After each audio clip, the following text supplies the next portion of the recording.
The beginning maps of Half-Life 2's Coast chapters went through several changes to their ordering, which has resulted in there being a missing D2 Coast 2. But there was another cut map here.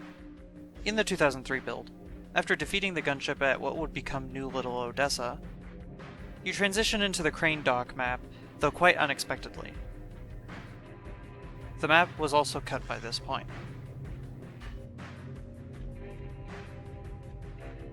The cut map begins in this upper area.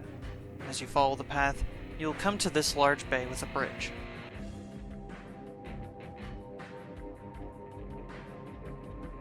Another gunship is skirmishing with antlions, including an antlion guard, before flying away. If you continue under the bridge, you'll see the crane in the distance, and come to the area you begin the crane map in. The transition still exists, though is broken.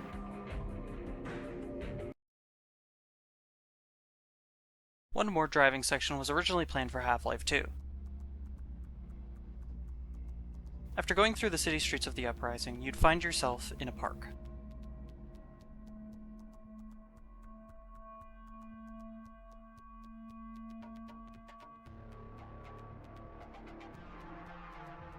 Then you'd jump down into a canal before hopping into a vehicle.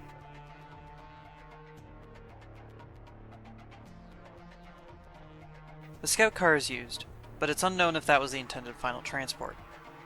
The ground here is also blue metal, hinting at water. You drive to the final section of the city, at the base of the Citadel.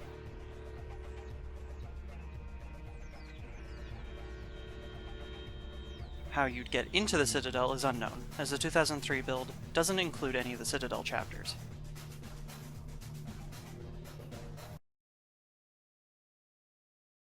In the canals in Half-Life 2, just after the buoyancy ramp puzzle, several Metro Cops will deploy right in front of these sewer grates.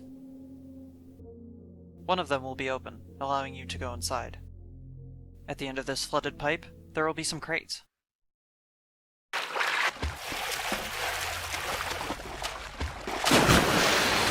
Along with a zombie. Zombie surprise. There's a little bit of a cheeky jump scare in this sewer pipe. Players wander in here, all focused and curious, and then an underwater zombie pops up, almost always scaring the pants off of playtesters. One fell completely out of their chair, and we mark that moment as a success.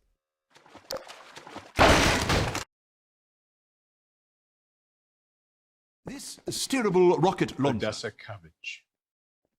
Odessa Cubbage is an example of the kind of cameo character we found works well.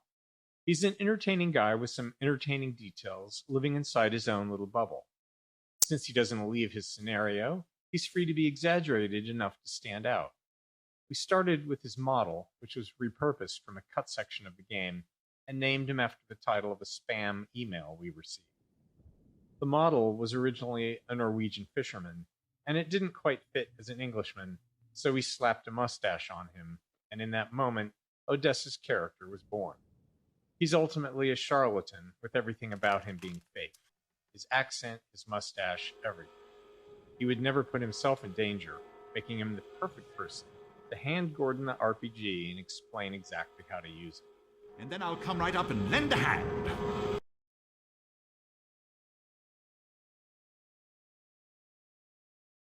On the level Composer in Halo 4, you'll end up in a large atrium with the Composer itself, and dozens of Marines.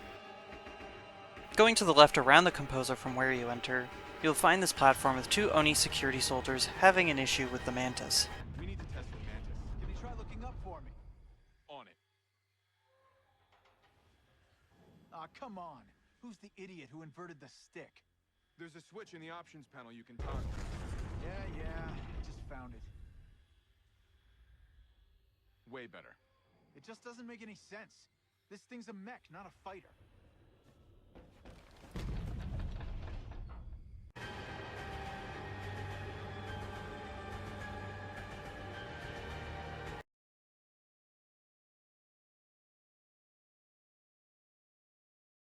On Overpass, there are all sorts of pieces of graffiti across the map. At Bomb Site B, you can even find one of a CT. At some of these graffitied spots, You can also see how it was done, usually with fat tip spray paint.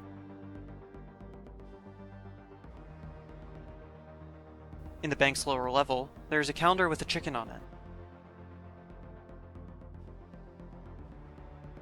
On January 10th, things were planned to happen at 10 a.m.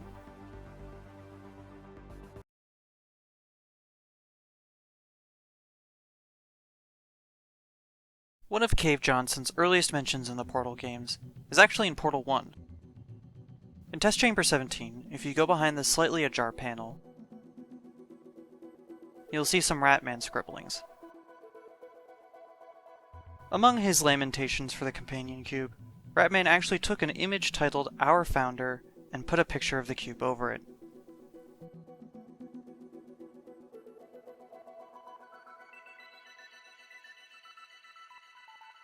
Below that is login information where the username is C. Johnson.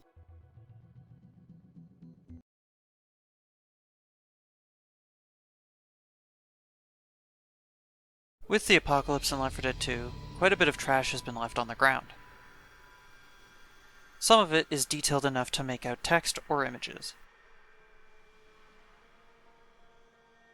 On the trash in one type of pile, seen here on the second level of Dead Center, you can find two familiar characters. This sandwich box features the blue pyro from Team Fortress 2. And this crushed drink, appropriately named Heavy Gulp, has the red Heavy on it.